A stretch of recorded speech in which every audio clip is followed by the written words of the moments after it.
The Whole Foodie Festival is on at Whole Foods Market through October 3rd. Save on hundreds of culinary favorites like delectable cheeses, crackers, charcuterie, olives, and chocolates for that perfectly elevated snack board. Class up the party even more with short ribs, caviar, and produce on sale. And save on a huge selection of wine, including those made with organically grown grapes, starting at $6.99. Check out the Whole Foodie Festival today. Terms apply. Must be 21 plus. Please drink responsibly.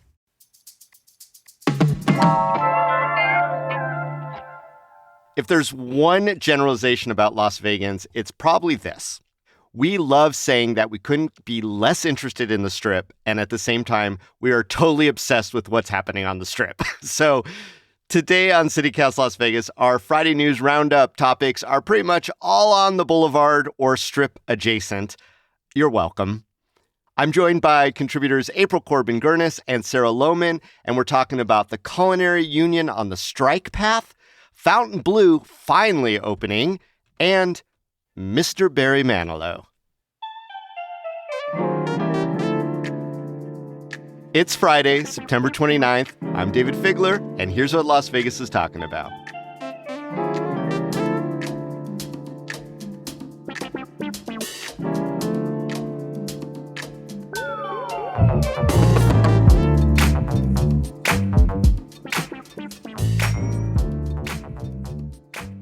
April and Sarah, welcome to CityCast Las Vegas. Hey, thanks for having me back. Thank you. Good morning. Well, I'm full of caffeine, so I am so ready for this. Let's start here. Culinary 226 has authorized a strike. April, give us a timeline on how we came to this and what might come next. Yeah, so the Culinary Union has been bargaining with the Strip properties since the spring. They started, I think, in around March or April, I believe, and it hasn't been going well. They haven't had any deals yet. They haven't struck any sort of contracts yet. And so this week we saw the sort of big first showing of like, hey, we are serious. And they had a strike authorization vote. And the actual vote was like 95% of voting members in favor. That was about 20,000 people that showed up to the Thomas and Mack Center over 2 sessions to cast a vote, which again is just a big showing of support to be like, hey, we are serious, we have power, and you better strike a deal with us. They have not set any sort of strike deadline. Usually what happens in these cases is that the culinary or any union will say, if you do not reach a deal by X date, then we will start going on strike. And that could be, that could look like a lot of different things. Culinary has not set that yet. They have said that there is another bargaining session next week. So I assume that will happen and we will see what comes of that. Even if it doesn't happen next week, there have been rumblings and it's been reported that sort of higher ups do expect some sort of resolution before some really major events that are happening in like 2 months. Better, yeah. So that's the state of things right now. Interesting. Culinary, as per usual, has a laundry list of demands, and maybe this time bigger than ever. A lot of new language also around technology, both existing and future. And I read it as basically wanting protection for workers who might be replaced by AI and robots. What do y'all think? Is this unreasonable? Does this sort of part of the demands stifle potential innovation that Las Vegas needs? No, man. I just think that no way. Was that a loaded question? Did I just set up a softball? It was strikingly similar to what the Screenwriters Guild and the Screen Actors Guild were just negotiating for, right? And so to think about how technology is affecting our lives all the way from our movies to the food we're eating is kind of amazing. And looking at what they're asking for as far as technology, they're asking to be trained in new technology. They're asking that if their job is going to be replaced by technology, that they get severance pay. They're asking for very reasonable things to ensure that technology is working in partnership with human beings and is sort of propping them up and like making the experience better, but not necessarily replacing human beings, right? What a concept. What a concept. I will say, I was at an off-strip restaurant relatively recently, and I had a robot waiter, and it was absolutely mind-blowing. And so there was also a human mind-blowing good or mind-blowing what the F? Mind-blowing good. I mean, just see this little robot like negotiating its way through the space to like deliver the food, and then you take the food off and it like does its little thing and trundles away. And we asked one of the owners about it, and he said, yeah, since the pandemic, we've been having a really hard time getting serving staff. And so, this has become the option, so we don't have to keep seeking people. And also, if we're doing like a huge party, we can have both people and the robots serving and get more done. And so, yeah, like I think what everyone is arguing for is like, we don't mind if robots replace the crappy jobs, the jobs that nobody wants to do. But like, we also want to make sure there is still a human element, because also, honestly, I think that's important to keep people coming back to a space, is that human element. Like having rapport with your blackjack dealer, not just having like a little one-armed robot like slap some cards down. Yeah, and I think it's so funny when people talk about technology, we don't mind when sort of the blue-collar machine workers in the Midwest start complaining about robots taking over their jobs. But as soon as like servers do it, we're like, oh, hell no, you're out of line. Like there's this weird discourse we have with it where it's not acceptable because of the service sector. And I think that's a flaw, not to criticize your question, but I mean, in general, people have this thing about it, where because it's servers, because it's minority waiters, because it's culinary, they're like, oh, what a silly ask. But it's not a silly ask, like Sarah said, You can criticize my question. That's what it's there for. But, look, the normal, items that are asked for, wages increases, more job security, some additional safety measures and things like that. Those seem to be the traditional things. And now, like Sarah mentions, the technology is sort of a new rub that's coming into these union discussions in many different fields.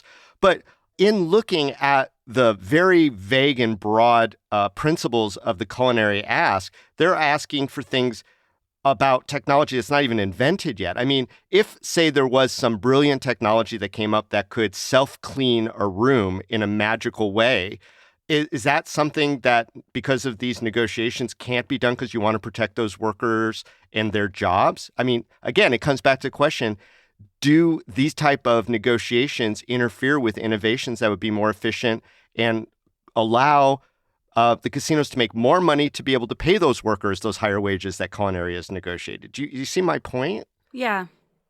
I think but you don't like it. They're asking for, yeah. Well, no, I think that they're asking, what the Culinary Workers Union is asking for is severance and training or retraining.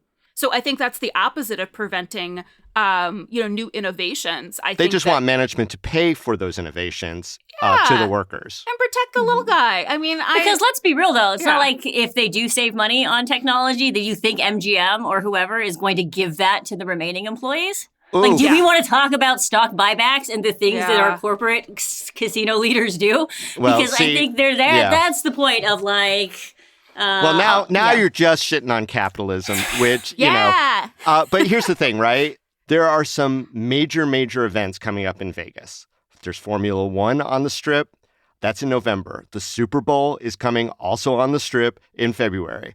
Are these the aces up culinary sleeve? I mean, this is serious leverage that they have. Yeah. Could culinary bring our city to a screeching halt at a crucial moment, or is that even too drastic for culinary to get everything that they want on that laundry list? I say good. Like, I love a union. And like, I'm going to sit here and like boo-hoo about the 5 people that are going to make millions off of F1 in the Super Bowl. Forget it. Like, I could care less about those people. If you want to respect someone, if you want to respect me, like, show me in a paycheck. Like, I think culinary... No, I get that, but I'm asking you this. Look, our hearts aren't unaligned, Sarah. Just the question is, would they pull that trigger? Would they shut Vegas down at crucial moments and give us essentially a black eye? I mean, April... I get the threat. I get that culinary likes to back up their threats with shows of force, but would they go like nuclear on this and just say, we're burning it all down during the most crucial times to get everything we want? I don't know. I mean, I guess they certainly posture enough where you would think that, and they certainly have signaled that. But there's a lot of ways to do it. Like they could... I don't know that I could foresee a sort of kneecapping all across the board, but they could shut down something. They could do, you could do strategic strikes or like walkouts and things like that. I mean, I think there's a few steps you get to before you shut the whole city down, but also the writer's strike, as Sarah just mentioned, like they shut their whole industry down. So like it's not unprecedented. And if it's important enough, and there are a lot of issues that are important. And one of the things that sort of, and we didn't get into this sort of talking point that the culinary is saying, but one of the things they're fighting with their contract is what they say is this sort of big increase in strip casino or resorts, basically shutting down union restaurants and then opening non-union restaurants. And so there's a lot of language in there that they've been putting out there about respecting sort of non-union restaurants' ability to try to unionize, and they have been trying to unionize those things. And some of the groups that are involved with this are hiring union busters, basically, who are so known across the country for trying to stop this. Like they're fighting a lot of things also that are a little. There's bit always a lot of stuff, fronts. But there's a lot of fronts to fight or whatever. And I think that these things are pretty important to us and to them. And I think that they do have that leverage. So I mean, I could see them doing big things. I don't know that they will back down. Yeah. Yeah, I hope they don't. Go get them, culinary. I wish we had media in there to talk about the negotiations that are going and what's conceded and what's not conceded and what are sticking points and what aren't. I just don't trust the machines coming out with the information that they are. But, well, we'll see.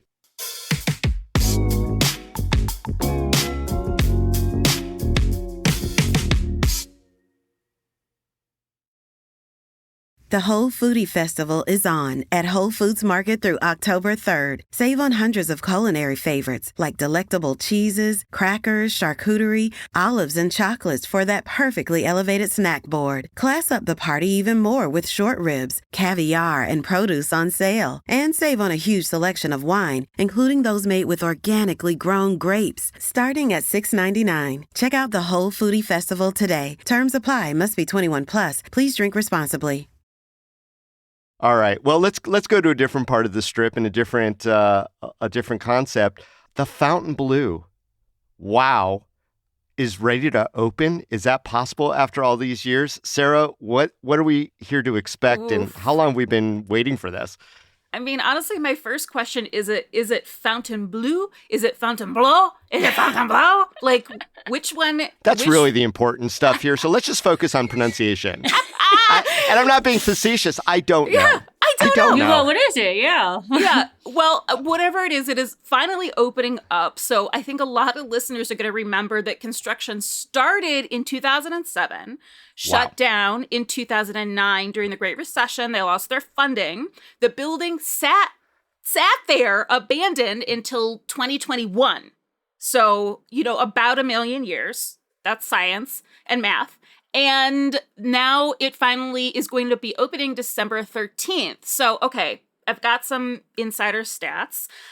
It's going to have 150,000 square foot games floor with 1,300 slot machines, a massive sportsbook arena, multiple pools, 36 restaurants, a spa, and conference center. Wait, how many restaurants? 36. Okay, I'm going to put a thumbtack in that one for a second. Mm-hmm. Sarah, April, the last major casino open on the Strip was Resorts World 2021. And it has been rocky, to say the least, for Resorts World. Anyone who's following the news can see that there have already been closures of restaurants.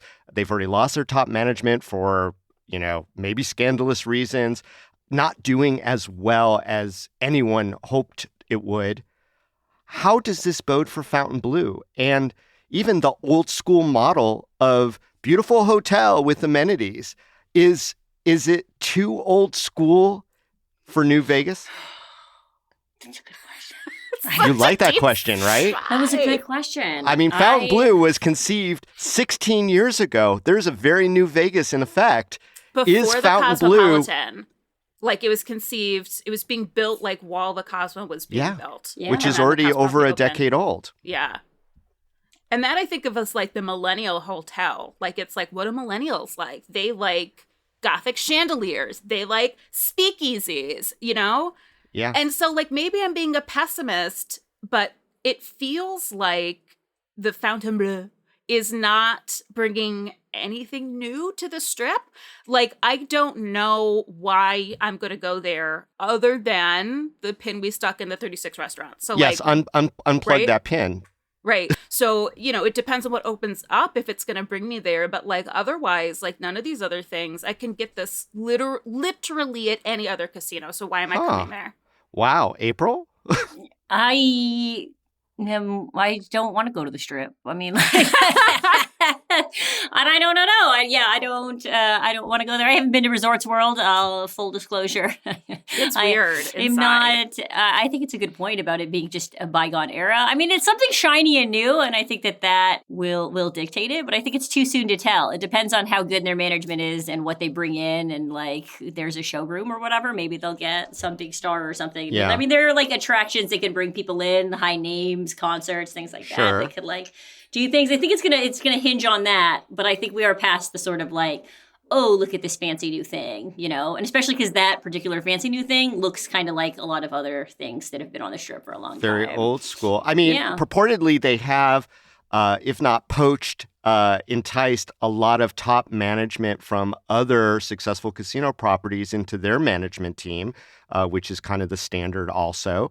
And they've, got some, I think, bigger name residencies possibly headed over to the nightclub scene. April, I get your cynicism. Mine is shared. My dad used to say, it's just another joint.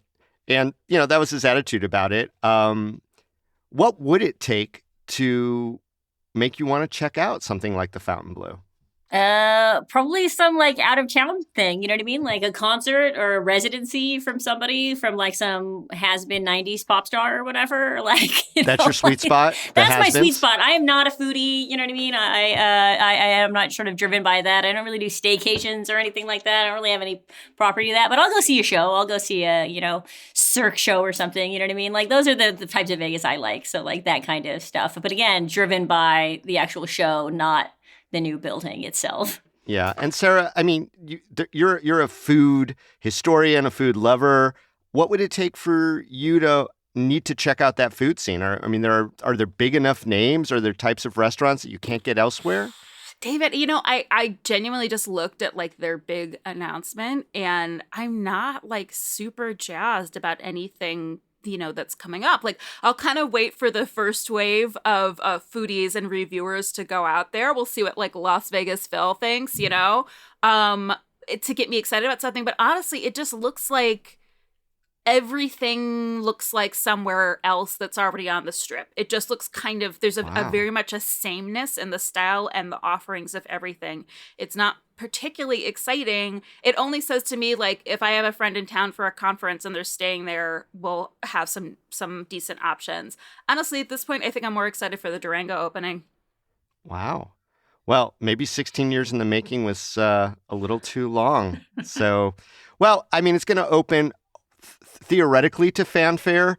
Wait, didn't it also catch on fire recently? Does my memory serve me right? That was a quick fire on the roof. It was put out right away, What hasn't caught on fire? It's fine. And maybe some windows were knocked by scaffolding and then they wound up falling down. But, that's not an uncommon thing for a giant new building either in Las Vegas. It's not a curse is what you're saying. I hope not. I mean, 16 years is 16 years. I think that is the record from beginning building to opening for a casino in Las Vegas, and there have been some long stretches.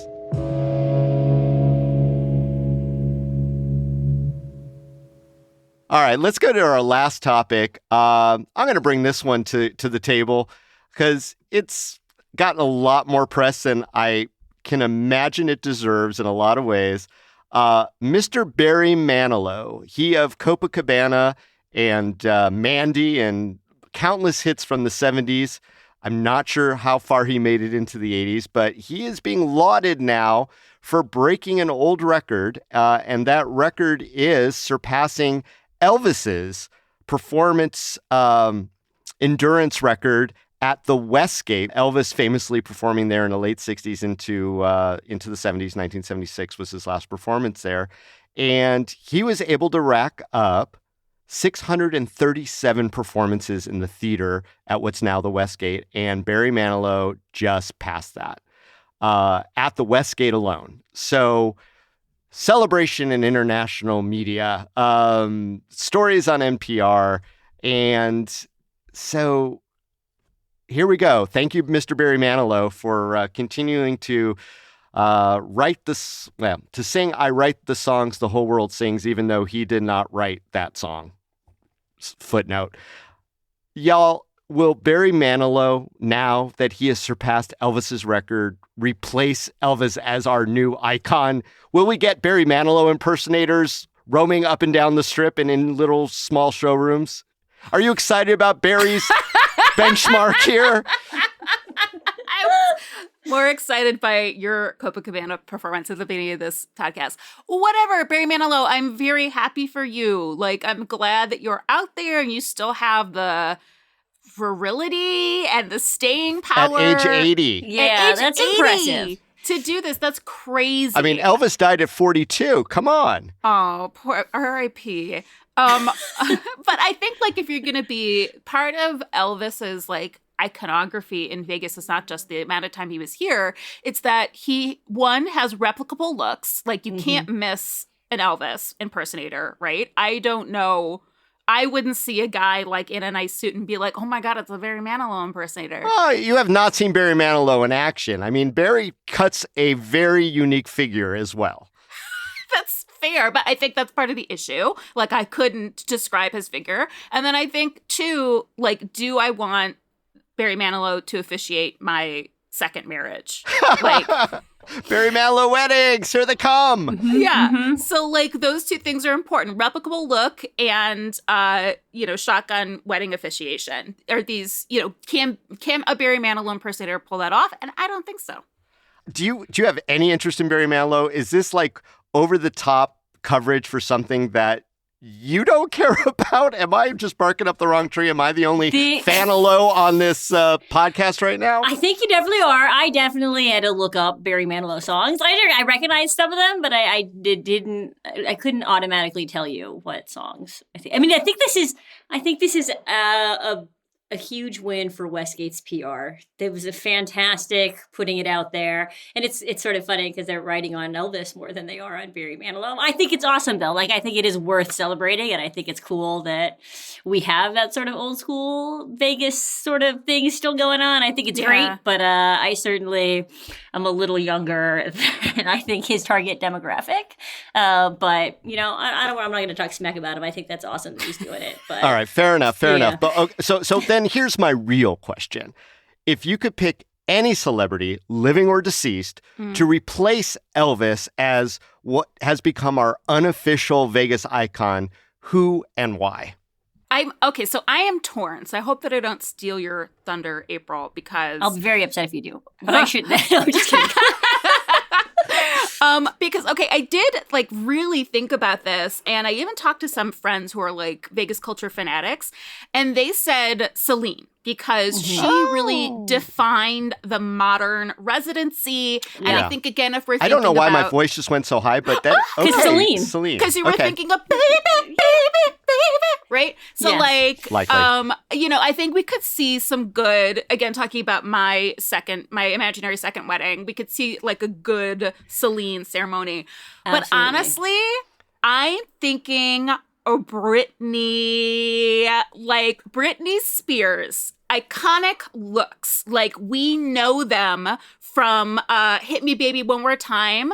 She has snakes. She has a crazy energy, and I mean that in the best possible way. So, like, she shaved head era Brit. Like, everything, every era, the burned down my gym era. Like, I love her and I'm proud of her. So, like, imagine, like, if you saw someone a blonde walking down the street in a cowboy hat with a python, you'd be like, oh my God, Britney Spears impersonator. And that is the energy that Vegas is known for. And so I feel like a Britney, like, iconic like next wave Vegas is would suit us the best? I think that's a great answer. I like when you asked this question, my mind automatically went to Celine as being like an actual, like the actual correct answer into this, because she did have a residency for so long and it was a staple, and like people always saw her at Whole Foods and stuff, so she just always felt like she's actually part of Vegas also.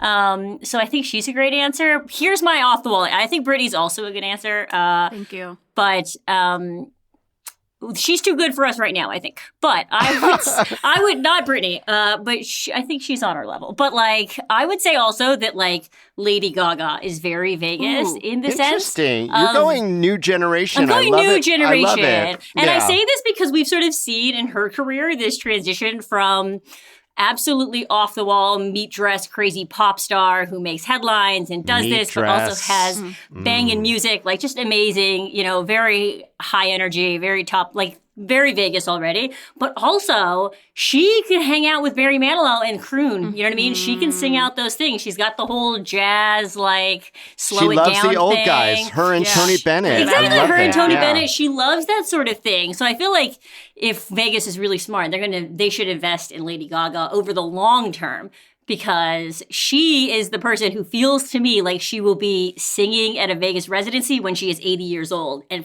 still killing it. Oh, okay. As opposed to Britney, who I love, but she might be better off retiring and taking care of herself and stuff. You know what I mean? Like, I think Lady Gaga seems like a lifer. I feel like she's not made to do anything other than like singing and maybe acting or whatever. So she's my choice for the long term. Is that I already know a Lady Gaga impersonator, so I actually love this idea.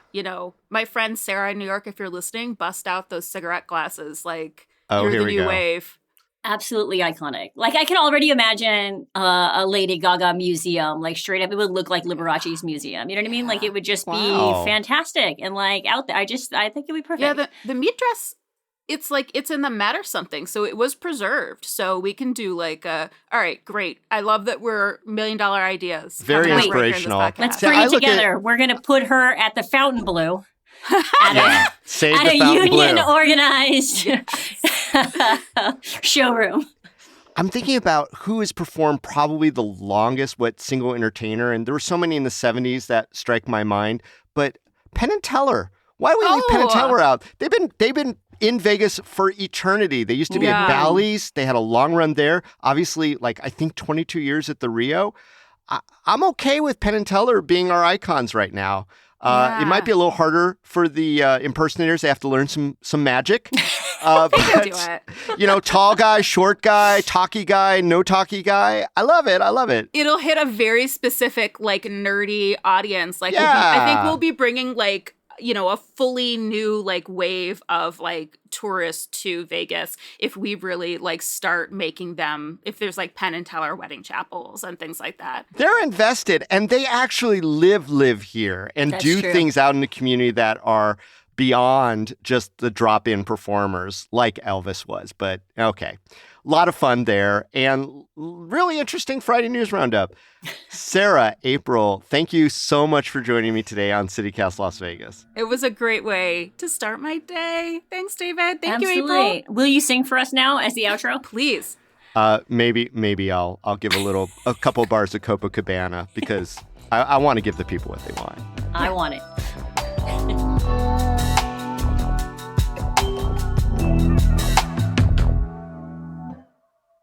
And we have a quick correction. On Wednesday's episode, we said that the entry fee for the parking garage across from the Sphere was $10. Well, ever-changing Vegas, that price has now gone up to $20.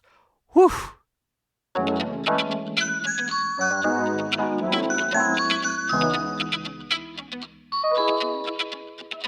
And that's all for today here on CityCast Las Vegas. Our lead producer is Sonia Cho Swanson. Our producer is Layla Mohammed. Our newsletter editor is Scott Dickensheets.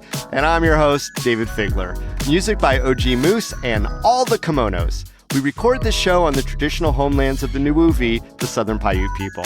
If you enjoyed the show, go tell a friend. Rate the show, leave us a review, and subscribe to our morning newsletter. We'll be back Monday morning with more news from around the city. Till then, stay lucky.